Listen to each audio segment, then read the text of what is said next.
thinking last night, what am I going to do next in the bunker? This wasn't even on my radar.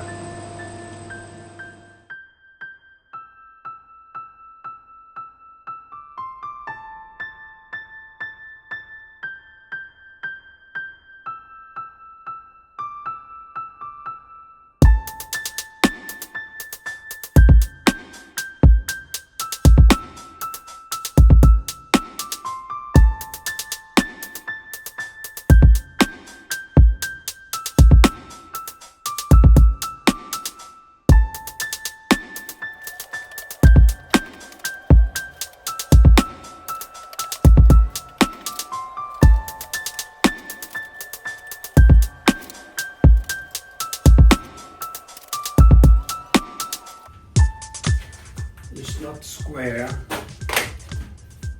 as in it isn't a square because it's oblong, but it's not square either. It's 10 mils higher on that side than that side. That's because of the slope in the floor. And it's 10 mils wider at the bottom than the top. No, it's 10 mils wider at the top than the bottom. That's because of the guy who built it.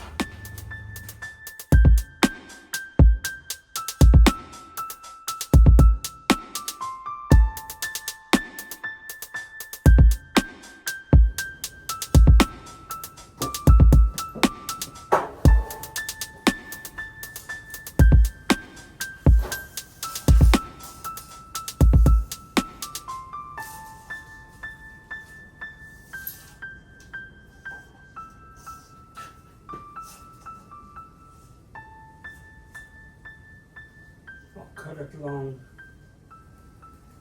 so I can square off the ends.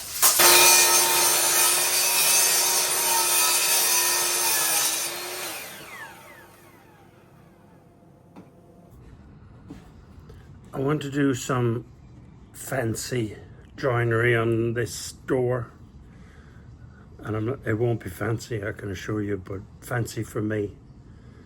A sort of a, no, never mind, I don't even know what it's called, but it's a simple joint if you have the right tools.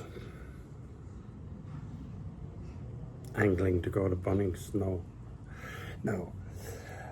But I do have to remount the saw in my Triton because I can't get the blade to come up high enough, and it's sort of in there a bit dodgy, so I've got to remount it, and that's going to take a while, and it needs squaring up and everything afterwards, so I won't show it all to you, but here's a little snippet of me taking it apart at least.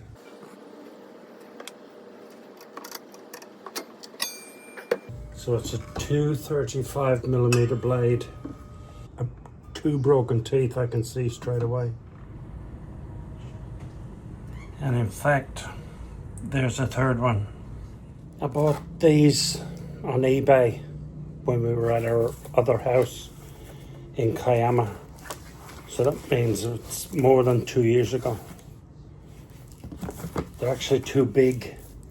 But I'm wondering, can I take the safety rail off of it, the safety guard off of that? What do you reckon? Otherwise I've got to go to Bunnings to buy the right size.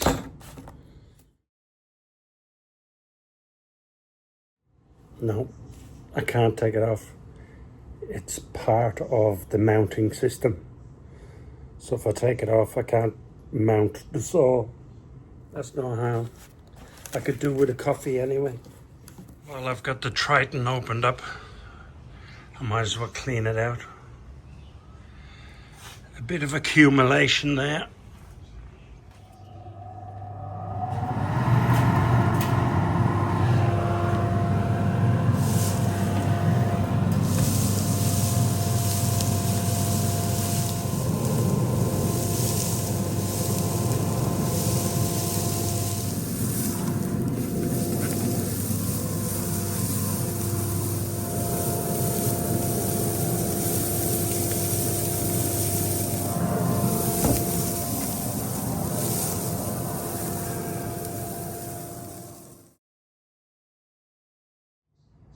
got a new blade.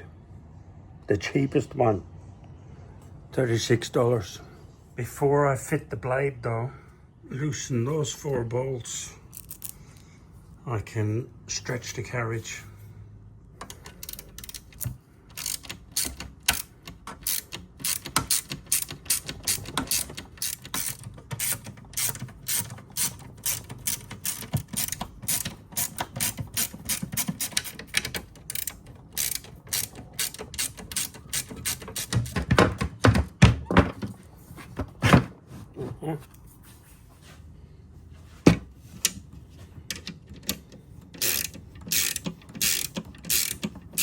See how the plate on the saw itself is bent? If I straighten that, I'll get an extra couple of mil.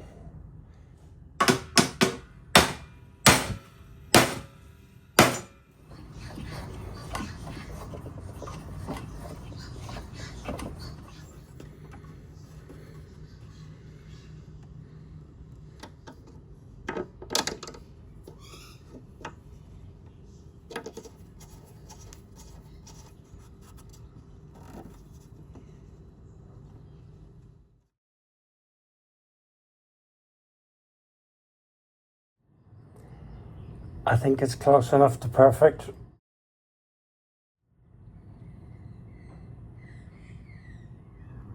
And I'm happy with that too. In fact, there's a better measurement.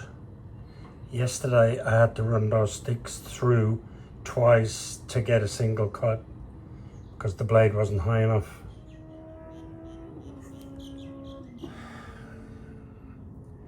The sun's going down,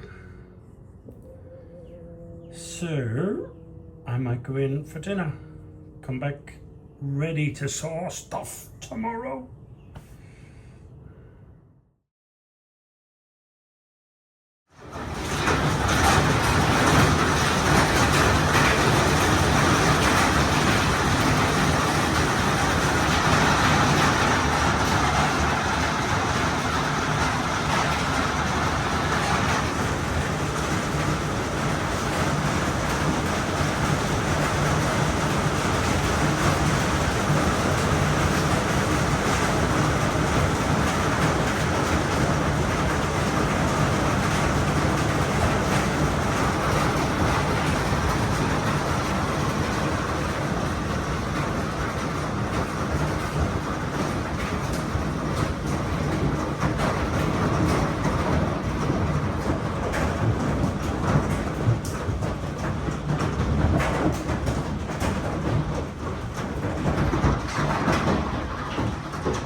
Look at that view.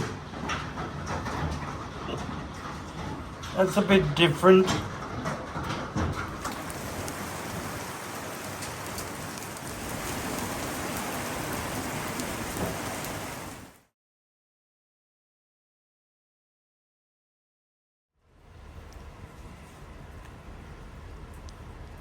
No dents in the car. It's just rusty as usual.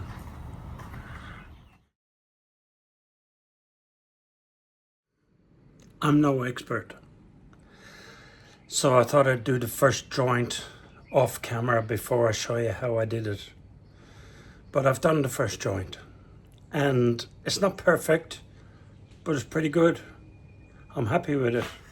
That's the type of joint I did. I can bang that in a little bit tighter, square up that cut a bit with a chisel, now that I can see the flaw in it. But is it square, you might ask? Hell yeah.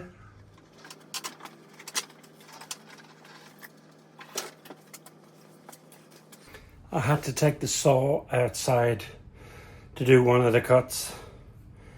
It was too hot out there. I'm baking. All my tools are too hot to handle. So I'll bring it back in to do the next cut.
I checked it for square, adjusted with a little bit of sanding towards the back, so now it's square.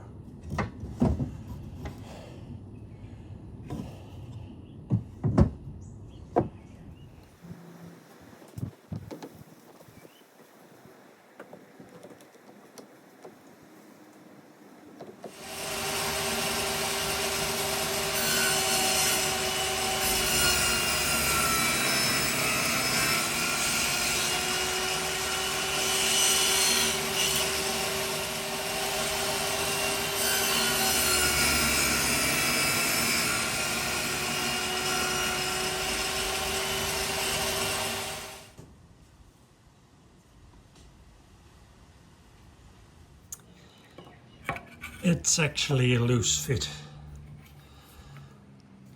which is disappointing. I went too hard that time. Alignment on the edges is pretty good. In fact, better than the other end.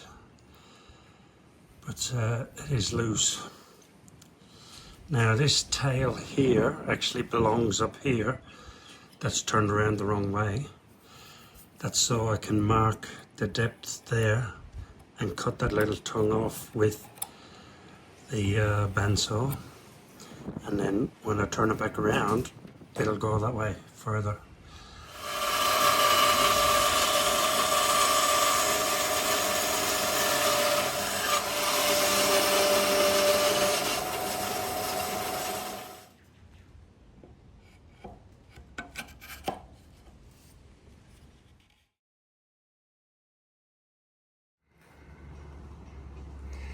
I've got the frame made up now, dry fit. It's not brilliant, but it'll do. Now I'm going to pull it apart and make notches in the back to fit fence palings.